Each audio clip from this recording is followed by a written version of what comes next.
भारतीय प्रधानमंत्री नरेंद्र मोदी की पोलैंड यात्रा को एक ऐतिहासिक और भारत पोलैंड संबंधों की मजबूत कड़ी के तौर पर देखा जा रहा है। दोस्तों, भारत और पोलैंड के बीच साल 1954 में डिप्लोमेटिक रिलेशंस बने और उसके बाद दोनों देशों में दूतावास यानी कि एम्बेसी खोले गए। खैर, भारत के प्रधानमंत्री नरेंद्र मोदी जब पोलैंड का दौरा किया तो उन्होंने शुरुआत किया नावनगर, जो कि अब जामनगर है, उसके पूर्व महाराजा जाम साहब दिग्विजय सिंह रंजीत सिंह के स्मारक पर श्रद्धांजलि से। ऐसे में आप जानना चाह रहे होंगे कि आखिर दिग्विजय सिंह रंजीत सिंह का ऐसा क्या योगदान रहा है जिसकी बदौलत महाराजा का स्मारक पोलैंड के वार्सो शहर में बना है। तो आइए बताते हैं इसके बारे में, और खास बात कि उनका क्या क्रिकेट कनेक्शन है जिसके बारे में आज कोई नहीं बात करता, इसके बारे में भी बताएंगे। दरअसल इतिहास में दर्ज है कि साल 1942 में महाराजा दूसरे वर्ल्ड वॉर के दौरान रसिया से वॉर के बीच से लौट रहे थे। पोलैंड के भूखे और बुरी हालात में महिलाओं और बच्चों को उस वक्त इन्हें कोई अपने देश में शरण नहीं दे रहा था, उन्हें वापस अपने देश जामनगर भारत ले आए थे। इनके लिए जामनगर के करीब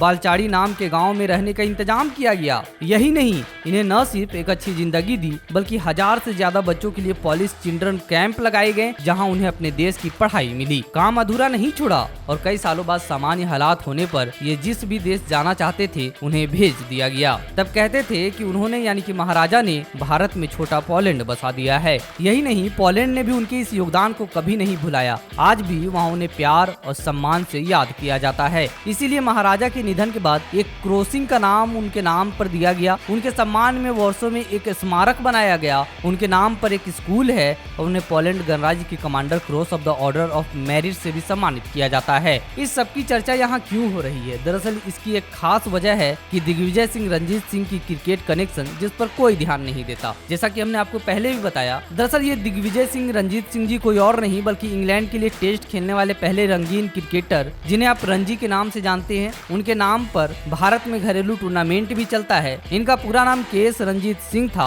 और उसी के भतीजे थे महाराजा दिग्विजय सिंह रंजीत सिंह जी। और इससे पहले रणजी ही जामनगर के महाराजा थे और उनके बाद दिग्विजय सिंह रंजीत सिंह महाराजा बने थे। खैर, साल 1933 से 48 तक नवानगर के महाराजा जाम साहब थे। जाम साहब कौन?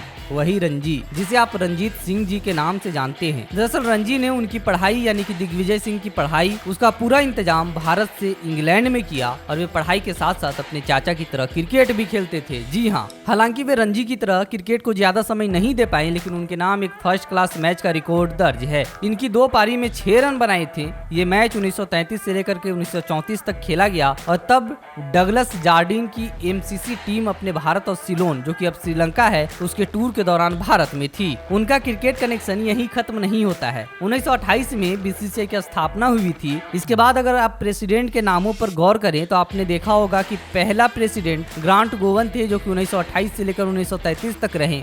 बीसीसीआई के दूसरे प्रेसिडेंट सिकंदर हयात खान थे, जो कि 1933 से लेकर के 1935 तक रहे।